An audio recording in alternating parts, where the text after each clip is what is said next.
Welcome, everybody. My name is David Badanes, Human Risk Advisor at Hoxhunt, and welcome to today's show on the Verizon Data Breach Investigations Report. So every year, Verizon Business releases the DBIR, and every year, this industry-leading report reveals the largest sources of data breaches over the past 12 months. I personally have been using it for a long time, and there's always findings that stop you mid-sentence. We're at the end of school here, and I always think of it as the industry's annual report card.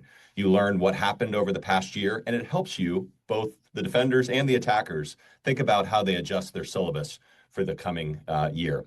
So we are honored to participate in the Verizon DBIR for the second year in a row, led by Hoxhunt's VP of Human Risk Management, Maxime Cartier.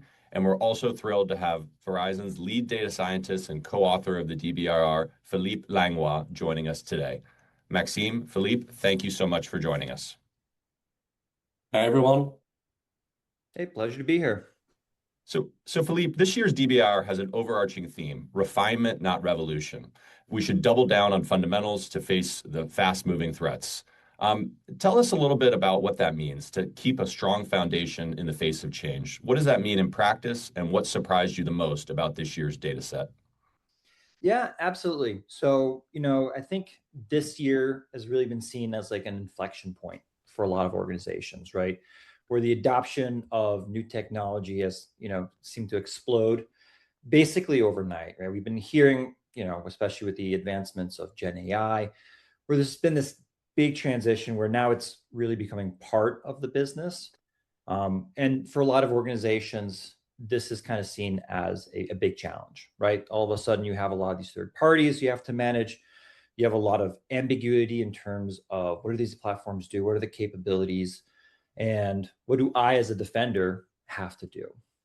So what we really want to do is focus in terms of, even though the technology has changed, cybersecurity as a practice really hasn't, right? The scale may have changed, but we've always kind of promoted the importance of automation and the importance of building a good structure so you can kind of adapt to these changes in technology. So, the fundamentals, I think, have always been something that we try to promote, especially with our collaboration with the Center for Internet Security and the critical security controls as kind of this starting point, or this, once again, foundation that organizations can really leverage. It's still about identity. It's still about protecting your perimeter. It's still about patching and vulnerability management. So, the speed of things may have changed, but so haven't our abilities as well. Well, thanks, Phil. With that as a great foundation, I know that you've prepared some visuals for us to dive into to look through the content a little bit further. Phil, the floor is yours. Yeah, absolutely. Thank you so much. The something that's kind of also foundational to the DBIR itself is our visual language. So I always think it's useful to have a handful of slides just to provide a little context, but then also communicate these larger, perspectives that we have. So just for the folks who aren't familiar with the DBIR, David had mentioned we've been doing this for a few years. We're up to 19 years at this point. And really the reason why we've been able to do this for so long is because of great partners like Hoxhunt, right? We've been able to really kind of tap into the cybersecurity community to provide us data that we can really base our report on. So this year alone, we saw 31,000 incidents, and 22,000 of those were breaches. But really what's one of the main stories is some of these shifts that we've been seeing. So over the last couple of years, one of the areas we've been focusing in on is what we call the ways in, or the initial access vectors. Basically, what's the first step that attackers are taking against organizations, right? Because that allows us to identify, well, what's the first opportunity for defenders to either detect or prevent these breaches. Historically, we've looked at three major ones. We've seen credential abuse, which traditionally was the most common one. Phishing, which of course has maintained a high level of popularity, which is now the second most common. Exploitation of vulnerabilities, where there is an external vulnerability that allows an attacker to gain access to an environment, right? We've seen a lot of these over the last couple of years with VPNs and firewalls having some level of known or unknown vulnerability at time of exploitation. And then this year we added a new one, right, which is pretexting. So this is something that we've been collecting in the back end for many years now, but it's starting to grow in terms of complexity. And it was kind of an opportunity for us to highlight it. And what pretexting is essentially a more complex form of social engineering, right? Where there's more intrinsic back and forth with the victim. We see this a lot with business email compromises, right? Where there's an email chain that's being hijacked and leveraged as context. But now we see these attacks kind of changing, not only for business email compromises, but also being used for other things. So we wanted to kind of highlight this as, the importance of social engineering, right? Some of the top things are still social engineering, have always been social engineering. And I'm going to guess in 2027, 2028, social engineering will still be present as one of the main things we have to identify and protect against. So the big shift this year was really in terms of the rise of exploitation of vulnerabilities. Don't want to dive too much into that. We did a very good webinar that kind of goes into that detail. But basically, there's been a shift in terms of the number of vulnerabilities being exploited, and our ability to detect and remediate has been worsening, right? We're slower to fully remediate, and we're remediating less of these critical vulnerabilities. So yeah, and we're going to talk about a little in terms of the ways in phishing and pretexting. Phil, that's fascinating. I think I'll turn it to Maxime to provide us some analysis of this. Maxime, what would you say is sort of driving this spike? Is it temporary, and where do you think it goes from here? I think what surprised me, of course, phishing and pretexting is still a big part, but I was not necessarily expecting exploitation of vulnerabilities to come first this year. You know that I work mostly with the human element in cybersecurity, and so you might say, okay, this is not relevant for what Hoxhunt does, what security awareness practitioner does, but I think it's quite the opposite because we have powerful vulnerability scanners, we have powerful vulnerability management tools nowadays, right? The problem is not technological. We know that there are vulnerabilities, right? In organizations I've been a part of, there's often quite a lot, actually, even critical and high, and they're just not all remediated or not, as Phillippe, you said, within a reasonable amount of time, let's say. The thing is that IT teams, I think, are often managing very competing priorities, and they might just not put security and vulnerability management at the top of their list. And in response, cybersecurity teams kind of struggle with how to manage and communicate about this topic, about vulnerability management. I think some of the things that I've seen, at least, is that often the why of vulnerability management is not extremely clear to people doing the work, right? So it keeps sleeping behind feature delivery. And we also have communication from the security team to IT operations that can be quite technical, quite dense, and doesn't really help to prioritize. We have sometimes, just go patch, you figure out how. We don't say how, just say you need to patch, that's part of our policies. Or sometimes we can be even, as the security team, downright threatening about this, right? And say, okay, if you don't patch within 48 hours, your servers, your applications, right, they will be shut down. And I think that the people listening to us today, they know very well that's not a practice that works very well. And this is really an area where security awareness practitioners can make a difference, right? The IT operations team, the sysadmin, the developers, right, they're employees too, and patching is a security behavior like other security behaviors, like reporting suspicious emails, and it's something that security awareness practitioners are trained and experienced in trying to influence. So I think that we can really help in this domain by bringing some clarity, some meaning, some motivation behind this topic, right? And also by trying to remove some of the frictions in the patching process, make it easier at least, to patch solutions. Simply put, when it comes to communications, when it comes to behavior change, we can really help the rest of the security team or IT colleagues to achieve their goal here and patch better and faster. So one recommendation that I would give based on your data, Phil, to security awareness practitioners who are listening to us today, would be go talk to your vulnerability management team, right? The people who work with this topic. Go talk with them and go help them or offer to help, right?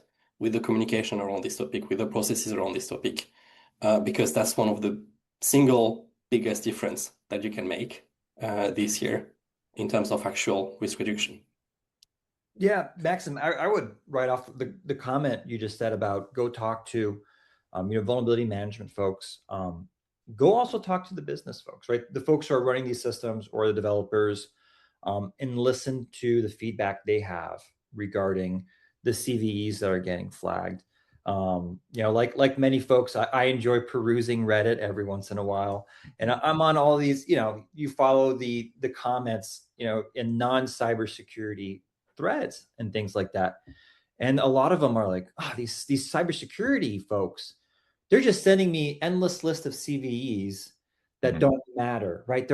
These aren't exploitable CVEs. It's just something that was flagged, or these are things that we can't X, Y, and Z reasons, right? So that human element of being able to communicate and find that middle ground is really key, right? We have to make sure that what we're providing isn't just an output of a scanner, right? It's important context, both from the threat landscape, but then also the business, right? What are the possible impacts and things like that. So, the importance of communication, especially in an industry or a position like cybersecurity, is, I think, can't be understated, right? It's very important to be able to provide meaningful context, especially when you're trying to convince folks to do the right thing, right? Which everyone wants to do the right thing. It's just there's always competing interests. Absolutely. It's human nature, Phil and Maxime. And one of the things I've loved about this finding and this line of discussion is that something as seemingly as technical as patching really does have a human and a human behavioral level to it, right? It's something where you have to understand motivations, you have to understand nudges, behavior to really kind of make an impact, to understand why people act in the way that they do and how we can use that in order to improve our overall cybersecurity. So speaking of the human element and how we conquer that, let's talk a little bit about Gen AI. I'm curious, Phillippe, what are you seeing sort of in Gen AI and how that affects this and other sort of topics going forward? Yeah, absolutely. So this year we had a very unique opportunity to collaborate with Anthropic and do some research in terms of identified cybersecurity abuse cases, and really try to work through the data and tell the story. How are attackers leveraging these Gen AI platforms, and what are the implications for defenders? I think we've all heard of the agentic automated pen testing, things like that. But we really wanted to do a deeper dive and try to identify what are the implications. So what you see here are two distributions, right? So this is based on identified abuse cases, right? So they found someone that was using either Claude or another one of their products to develop offensive cybersecurity capabilities. And what we did is we tagged it according to the attack techniques. So we can say how many different techniques did each of these individual threat actors research.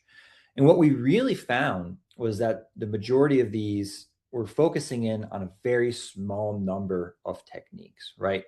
15 being the median, and at the high end, 34, right? Which, of course, you can say, wow, 34 things I have to defend against. That's still a big number, right? These are new capabilities being developed. But when we start kind of pulling apart, well, what are these techniques that they're developing? What we found is that the majority of these techniques were already very well understood and leveraged techniques, right? So we looked at the number of software per technique that was being researched and found the median was about 55. So for each of these techniques, there was at least 55 different software examples, which from a Gen AI platform, right, that is extremely useful because you can kind of distill from those 55, but also from defenders, that's also extremely useful because these are things that we as defenders are well aware of, right? We've seen these things before. They're not quote unquote novel, right? They're pre-existing capabilities that we have detection or we have protections against. And what we found was only 2.5 of those where there wasn't really, which we consider novel, as in there's not a lot of examples of software that would do these specific techniques. What we found really interesting was to see from the initial access, where were the areas they were focusing in. So we're just going to take this sliver, right? Ignore all the things that are specific to, C2 or persistence, and really look in terms of, this column, what are attackers researching as their first step, right? And we see phishing as being kind of 44% of the things they researched, which, I think is perhaps an understated number, right? I think phishing represents more than that. But for this specific use case, right, in this specific data set, that's what we found as phishing as one of the most common use cases for these Gen AI platforms, right? Followed by building exploit code or building code that can be used to abuse credentials such as brute forcing or credential replay. So we see these Gen AI platforms being used to help craft phishing, possibly more targeted phishing emails or translating existing phishing emails to different languages. This one is interesting, Phil, because I know that the data from this report was from 1st of November to 31st of October, correct? Or something like this? Yes, yeah. And so we haven't shared this data with you for the report because it came from after this, but at Hoxhunt, we analyzed about 500,000 potential email threats that are reported by employees all across the globe.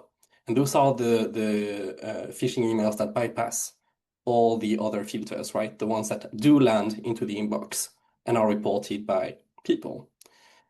And we analyzed them all. And last year or beginning of this year, what our threat analyst team has found is that for most of last year, between January and November, only 4% of all threats that were reported to us had clear sign of being AI generated, right? Only 4%. And we're like, okay, well, we're talking a lot about AI, but it's still not really there. People are still not really using it. Although, of course, when you read the reports from Anthropic, from OpenAI, they do mention that their tools are actively used for phishing attempts and by criminals in general, but maybe not that much yet. But very surprisingly, what happened in December is all of a sudden, this percentage of phishing threats that bypass email filters and landed into the inbox, AI created, was multiplied by 14 times. So it went from 4% to 54% of all threats that were reported that are clear signs of being AI generated. And in phishing, and maybe not just in phishing, in cybersecurity in general, sometimes there's those very quick shifts where a new method, a new type of threat, all of a sudden becomes the majority of the threats that we see. And since then, actually, so this was in December, great Christmas present, by the way. But since then, in January, February 2026 extra, it has continued around this level. Of course, it changes a little bit every month, but it's still the majority of attacks. Interesting. Yeah, I wonder if it's a new phishing kit has come out, right, where that's built-in capabilities, or there's two ways we can look at it, right? So you have there's a new phishing kit that's using templated language that is flagged as being AI, right? So that the threat actor can easily go and spin off different translations or what have you.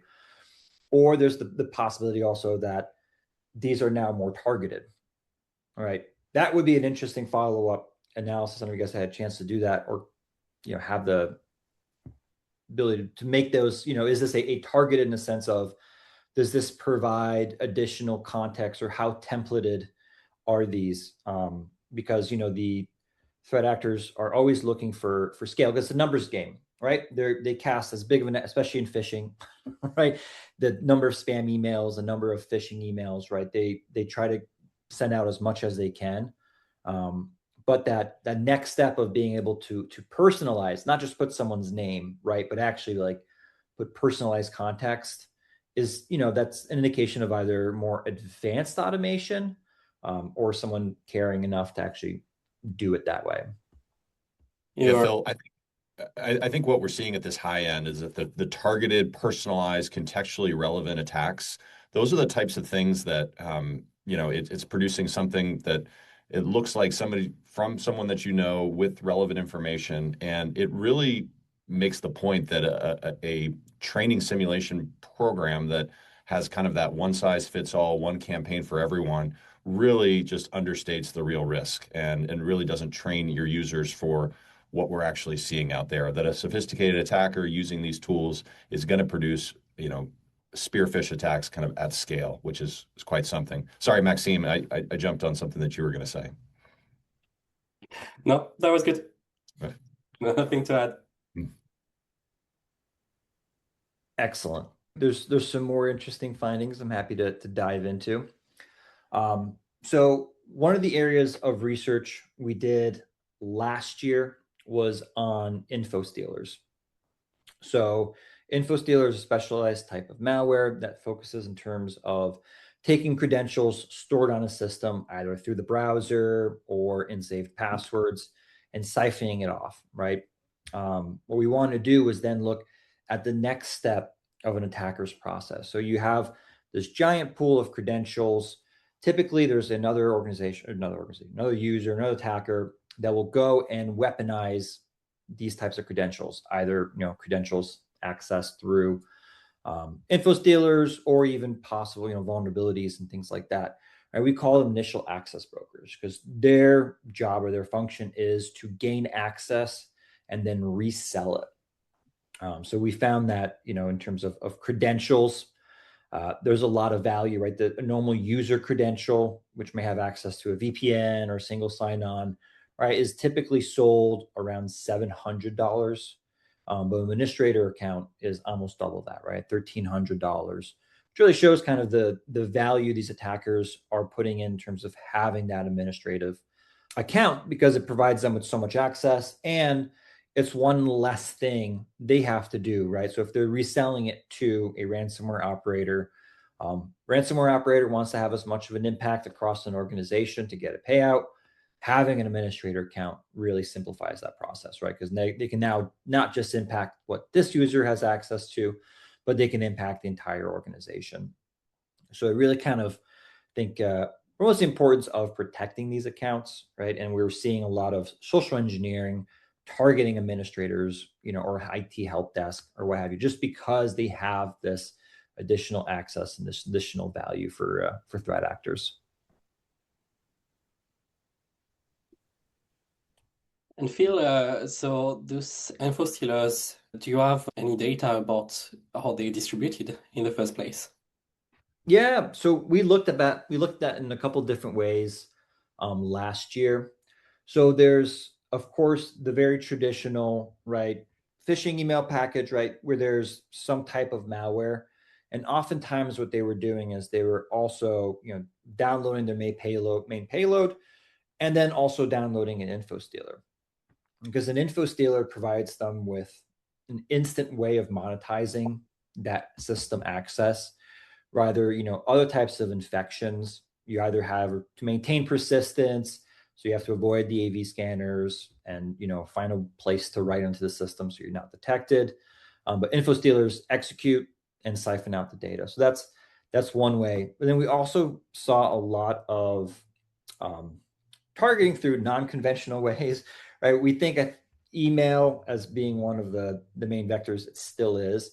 But we saw a lot of corporate systems being impacted because they were being dual use, right? So you had folks that were downloading Fortnite, free V-Bucks packages, which happen to have info stealers. I don't remember which specific case, but there was one recently where that's how the credentials were gathered, was on a corporate system. They were running a cheat, I think for Fortnite or some other game, and that infected the system and siphoned out the credentials. So we talk about the human element. I think this is a very easy thing to point to, because it's not just, what's coming in, and I have to be, studious in terms of looking at what's in the email, what's the quality of the email. Social engineering is more than that too, right? We also see click fix as being another vector that's been growing. So for those who don't know, ClickFix is a fake Cloudflare type turnstile where it will show you a Cloudflare prompt saying you need to prove you're a human by copying and pasting this command into your terminal. And basically what that command does, goes and fetches malware, downloads, and it executes it in your system. So for a user, they think they're just going through and validating that they're human, right? Cloudflare is well known. You've seen different types of CAPTCHAs over the years. So it just kind of falls within that, oh, I just have to go through this. They're trying to stop AI bots, or what have you. But, you know, it's once again, you're kind of taking advantage of our trying either not being familiar with how this technology works. I remember I told my friend who works for the state, and he said, well, this is one of the new attacks. And he's like, people fall for that?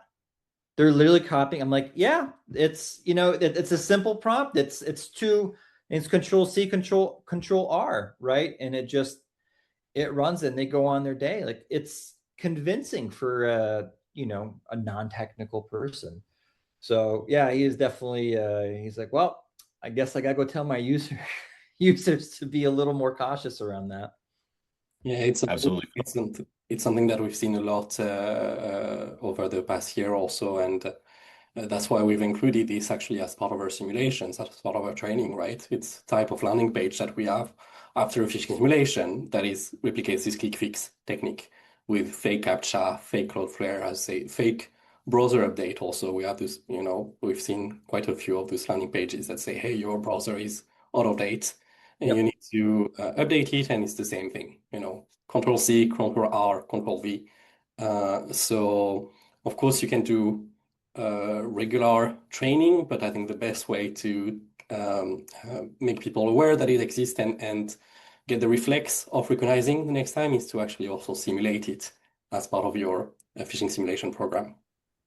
Absolutely, Maxime. And one of the things I would just piggyback on that is that I think that it's really an indictment of just a training program that is just done via email phishing simulations, right? You need to expand and do so much more. You need to recognize that the attackers are using all kinds of different avenues, whether it's SMS, smishing, the attacks that we've talked about now. You have to really come with a holistic approach to training and providing kind of human risk management to your organization that really stays up to date with what the latest attacks are. 100%, right? And it's, you know, it's complicated because it's also about, you know, almost like the acceptable use of systems, right? So one of the things that we saw with info stealers is that there was a lot of corporate data on non-corporate managed devices. So you have people that were logging in, saving their logins on their personal system, and then that system was getting infected.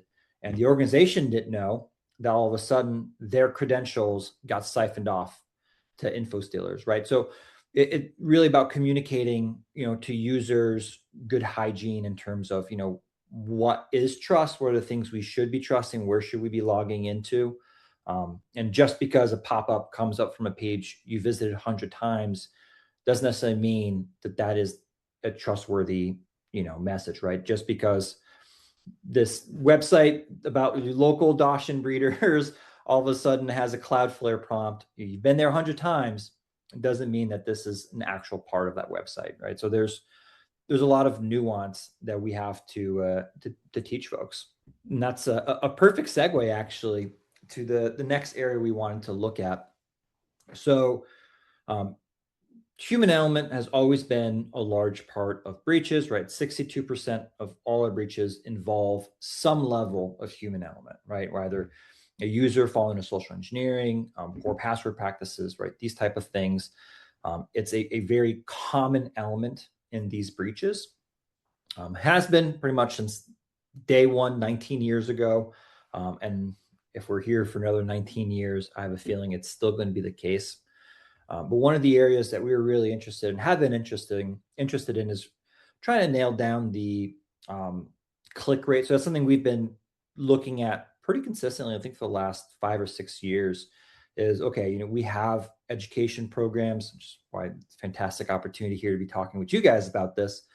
But we find that, you know, the median success rate for these email attacks tend to be like around 1.4%. So 1.4% of users within a campaign will typically fall victim to one of these simulated attacks. However, when we're looking in terms of attacks or campaigns, that are targeting mobile devices, it's 40% higher, right? So it's 1.9, almost 2% of users will fall for these mobile-centric types of attacks. And we've seen that, right? And of course, we see it every day. How many different types of weird text messages do we get, right? Either as phishing or just kind of the random, hey, I'm in your neck of the woods, Sandra, wouldn't you like to meet up? Types of email. And of course, we as cybersecurity practitioners are aware to be cautious of any unsolicited text messages. But, for defenders, mobile devices represent also a more complex thing to defend, right? Text messages are one thing. How about voice calls, right? And we've seen attackers shift into more complex types of attacks, right? Using, once again, pretexting. So there's an existing context that they can leverage. Two of the examples that we've been seeing is, they have access to a user's credential, but it has MFA. So they'll go and then they'll try to work with the IT help desk to reset their MFA. Oh, I lost my phone. Can you help me reset it? Here's all the information. And right. And that worked for a while. And then we started making sure that IT help desk realizes some of the techniques these attackers are using. Now they're going after users. So they'll set up users with an email blast. So all of a sudden, this user is receiving hundreds and hundreds of spam emails going through. They're panicking, they're freaking out. All of a sudden, they get a team invite claiming from someone to be from help desk, right? And they're saying, hey, I noticed you're having some issue. Let me hop on your computer and let's do some screen sharing and I'll try to troubleshoot this. And user, of course, panicking, will allow this third party external to the organization to connect in, and they can proxy their attack through that victim. So, there's a lot of complexity, especially with some of the mobile-centric social engineering, and especially as we have a lot of more ways to be communicated with, which is, I think, important for a remote workforce. We just have to make sure we, teach folks, that if someone's sending an invite to Teams, right, that they might not be internal to your organization, or as an organization, you don't allow people to send invites, right? There's always some configuration or something that kind of help as well to protect some of this stuff. Phil, I think that's well said. And I think that it ultimately comes down to sort of a trust and awareness issue. You need to teach your people to be cognizant and recognize these types of attack. What seems out of the ordinary? What is unusual? I thought I was the only one that was getting those text messages that you mentioned, Phil, earlier today. But no, it's recognizing what seems out of the ordinary, and being able to have a culture. And I think the key word is a culture of safety or a culture of cybersecurity, to know that it's okay to stop and to report and to ask questions of, is this real? Is this legitimate? Talking to a colleague rather than just sort of acting on your own. I think that's when sort of mistakes get made. Maxine, how about you? What do you think on this topic? I think it's really interesting to have this data about the higher success rate or success rate for criminals, not for end users, with this non-mobile, this non-email vectors. We see a strong pull from our own customers and all the organizations we talk to about smishing and vishing and deepfake, because they've seen or been the victim of Shiny Hunters, Lapsus, Caterspider, those groups who have made the news with their attacks on help desk and extra. To me, it's something that makes a lot of sense, considering that I do believe that click rates on phishing simulation has been going down over time, right? We've had some success. It's good news, right? We've managed to lower the click rates on phishing overall. But so people are getting better and better at spotting phishing emails. But that means that hackers, right, as always, they adapt, right, and they move to new communication channels. And that's why they move to SMS. That's why they move to phone calls, to Teams. So the attack surface has basically started to shift towards these channels.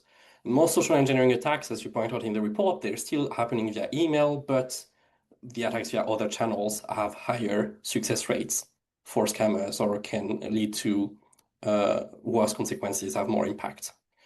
And we see this in our data also at Hoxhunt. Typically, the first time we do a smishing campaign for a customer, a smishing simulation campaign, the click rate is actually much higher than what we see on the email, the average email simulation rate. But the good news is that regular simulations over this new channel, right, whether you do SMS or Teams, very quickly improve things, right? Because people are already used to the thought process that reflects the habit of questioning something that is unexpected, that seems weird. It's just that when it comes through a new channel, well, that's surprising. That's maybe you don't think initially about this, muscle memory that you've built for email. It doesn't necessarily translate right away when it's an SMS or a phone call. So the click rate is higher the first time, but it goes down quite quickly as people just understand that whether it's an email, an SMS, a phone call, Teams, it's actually kind of the same steps that you need to take, right? Try to pause, understand, does it create a strong emotion? Is the sender recognized, right? All those type of things, and then verify and report. Yeah, absolutely right. It's the importance of the process too, right? Especially when we're looking at things like business email compromises, right, where they're trying to, as well as having a sense of urgency, trying to bypass the process. So I was having I did a panel with folks who are, they manage large pension funds and things like that. So moving money is what they do day to day, right? This is their business process. And they're like, oh yeah, we have a defined call tree where if any type of request comes, these are the people we have to go through, and we have to go through and use, a last known phone number, right? That we have confirmed. So even if they're sending, oh, can you update with my, blah, blah, and they change the signature block with different phone numbers, because that's what they do as well. There's already an existing database that says, okay, this is what we have to do. So there's the importance of the process within the organization, but then also exactly like you said, the critical thinking and taking that extra step back and being like, okay, what are the implications? Can I trust the sender? What are they trying to get me to do? Just that pause can make a huge difference. Yeah, Phil, I think that so the DBIR, one of the things that it lists is that culture that supports and enables secure behavior can be a foundational control. And I think that's kind of what you're summarizing here. Tell us a little bit about that editorial choice and kind of how you see that as an overarching narrative throughout the report. Yeah. So the culture element, I think, dates back to, at least for me, right? Each of our authors, there's 4 of us, have a different perspective and different history. For me, I don't come from an IT background. I come from a critical infrastructure background. And as part of critical infrastructure, right, we were specifically looking in terms of environmental impact, terrorism, physical security, theft, all these kind of different threats, right, that might impact the functioning of critical infrastructure. And you quickly realize these are all kind of their individual expertises, right? They have their own individual priorities. Cybersecurity is one of them, right? And that, I think there's sometimes a sense of strong ownership of IT, but cybersecurity is but one risk an organization has to manage and has to mitigate and has to navigate. So we really kind of try to promote the importance of culture, right? Being able to be a trusted advisor to help the business, because we all work and operate here at the behalf of a business trying to do something, whether that's critical infrastructure or that's, you're the local Dawson rescue. It's you're trying to achieve something, so you don't want it to be an adversarial relationship. And I think sometimes we've gotten a little bit of the hacker chip on our shoulders, right? Where we do have a strong understanding of technology, where there is, for us, a clear answer, right? We know what needs to be done, but knowing isn't really what necessarily gets things done. So we have to be able to kind of understand or role within the corporate culture and, really be a trusted source of expertise, and also be someone that people aren't, fearful of connecting to. I don't think anyone's been enthusiastic about, oh yeah, I get a security audit, or oh yeah, I have to report this, right? So there's kind of this fine line that we have to walk as security practitioners, where we clearly have an important job to do, right? Not negating that, but we also have to put within the larger context of the business. And I think that really helps get buy-in, especially from leadership. And now I think is a very unique opportunity with change in technology. I think once again, technology has become really the forefront of what a business needs to implement. So this is really kind of a unique opportunity for cybersecurity to also step up and be like, oh, this is how we do it, or this is how we can do it in a way that is safe, and that we can kind of verify we have maintained ownership over the things that are important to the business. Maxime, you've run global security programs at scale. What are your take on building a culture of cybersecurity and how that resonates today, maybe more than ever? Yeah, I really like what you say, Phil, on we need to make also security engaging, right? Not just scary thing, not just technical. It's how do we make it, well, important, of course, first, but not just important, something that people generally want to do, or can maybe actually even get excited about, right? And maybe I set the bar very high, but that's what I want to achieve, right? I want people to really feel positively about security, feel like this is something that is not only important, but that they can do and that they want to do. And that's the culture of security, right? It's not just about pushing rules and policies and processes, of course they're important, but it's also about how can we change the attitudes, the perceptions around our team, around the topic, right? So that people generally feel that this is something that they want to engage with and do. And I really like that, yeah, as David, you said, there's something that you put into your list of fundamentals, right? In the executive summary on the introduction, very early on in the report, and it's not the first time, because we don't address this human element, this 62% of breaches. I use this number many times as a security awareness practitioner ourselves to make the point of why this matters. And we can't address it with just an annual compliance training, right? We need to do more than this. We need to work on culture. We need to work on behaviors. And maybe one question that I want to ask you, you partly answered this, Phillippe, by saying that we need to work on culture, but based on the data that you collected, what would be your top recommendations maybe today to security awareness practitioners? Overall, I think it's really getting a sense as to what are the business needs, right? Because once again, I think we're at an inflection point. And I'm a person that tends to be a little reserved with some of these predictions about technology, but shifts in technology is normal. But this is an important inflection point in that we have to understand what are the business needs. So understand what you're trying to protect, I think is really a key thing, right? Risk management is, I think, really foundational in some degree, right? We can't just secure everything, right? I used to work with the technical folks that wrote the benchmarks, right? Secure configurations. And they would tell me, it's like, I don't believe in a secure operating system.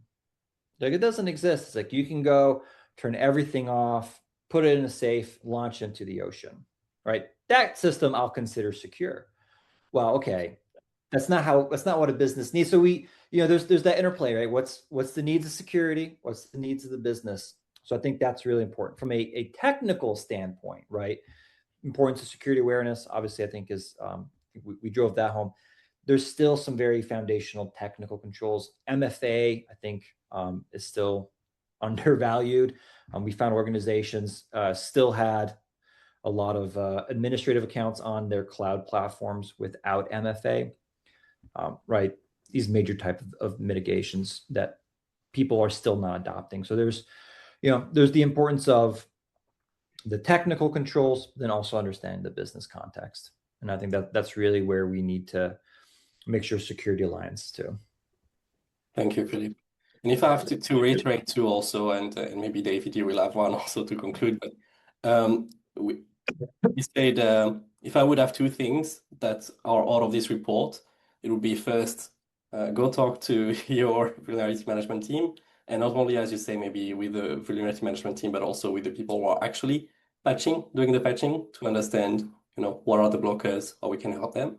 So that would be number one, and the number two would be, think about how to train outside of email when it comes to social engineering, right?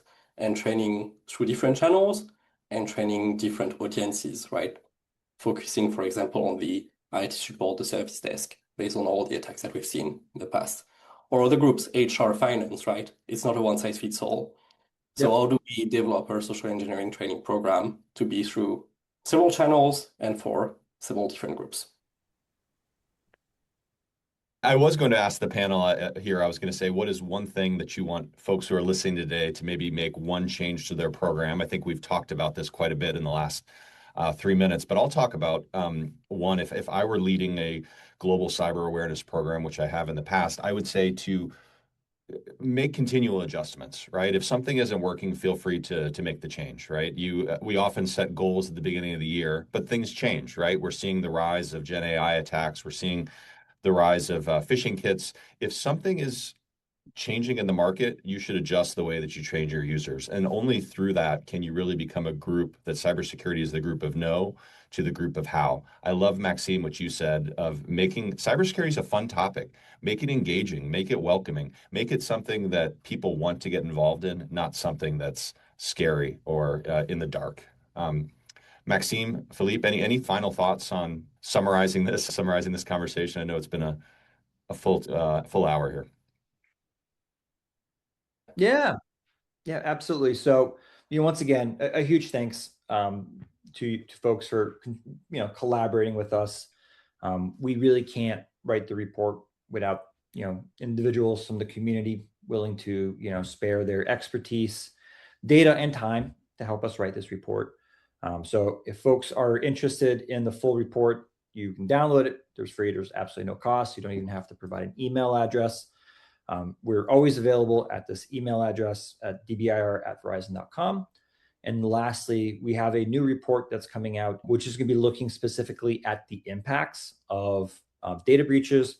So for anyone that does anything pertaining to risk management, this is one that's probably worth checking out as we're trying to nail down a specific numerical value in terms of how much does it cost for different types of incidents. So once again, huge thank you so much for the fine folks at Hoxhunt for having me, and hope everyone has a good day.